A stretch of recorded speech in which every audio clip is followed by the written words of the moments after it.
When we first started, kids didn't know how to be kids. I was called to be pastor at Capitol Park in 1988. I grew up in the neighborhood. It was a middle-class neighborhood. Rocket Park kind of was the center. We would go there and play football. Went to Bush, Leslie, and then South Salem. And then I went away to school and stayed away 20-some years, and the church called me back to be their pastor. We had been in that neighborhood as a church over 50 years. Just a small group of people left, and the neighborhood really had gone down. Late at night, kids in the streets. There were drug problems and there were gang problems. You could see graffiti all over. The neighborhood I grew up in was now being called Felony Flats. One of the former pastors had told me, get the church to 100 and then probably move out. That's probably not going to be a place to grow a church. I felt like if Jesus was in Salem, he would want to be right where we were. Even though we were a small church, we decided that we could open our building and our hearts to the neighborhood. Dennis Brenner, the vice chairman of our board, shared with us a dream that he had, that we could build a gym for kids, a place where they would be safe.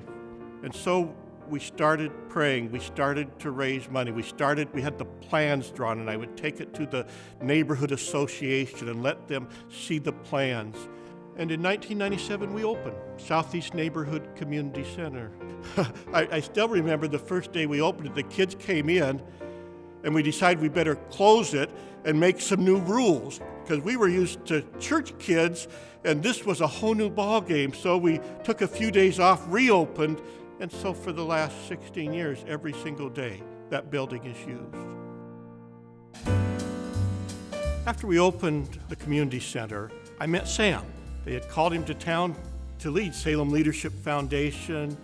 He came by several times, saw that we were doing, and all of a sudden I saw a line of people coming by. The county commissioner came by, the mayor came by, the police came by. In fact, the school district gave us an award, the mayor gave us an award. All of them said, isn't this what churches should be doing? Today at the community center, we run a lot of activities to affect and influence the neighborhood. And Coach Dave is what makes it work.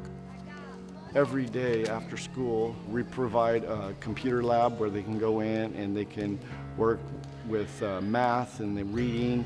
And we have a library where the kids can go up and do artwork and they can read and work on their homework.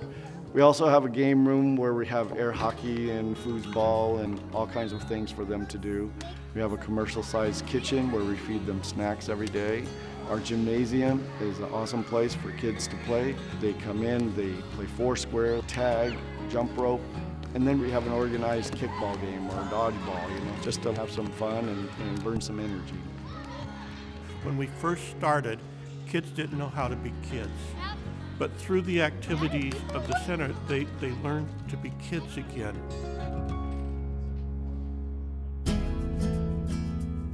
The community center is far more than a building. Every single day, there are dozens of activities to influence the life of kids and parents. The first year we were open, crime went down 30%.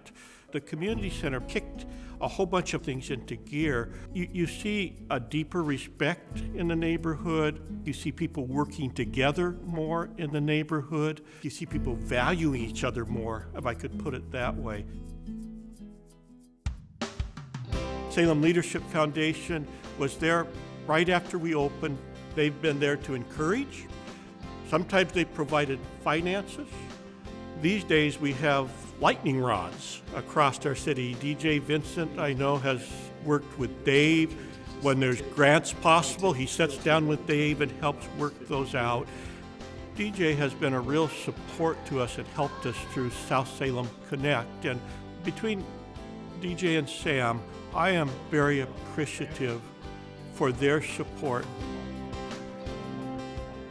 If every church in Salem would serve the community they're part of, our city would be transformed from north to east to south to west. You don't have to be large. Check with Salem Leadership Foundation. Ask them for possibilities, but you need to do it. You don't have an option. It really is time. We can be the salt of the earth and the light of the world. We can make a difference.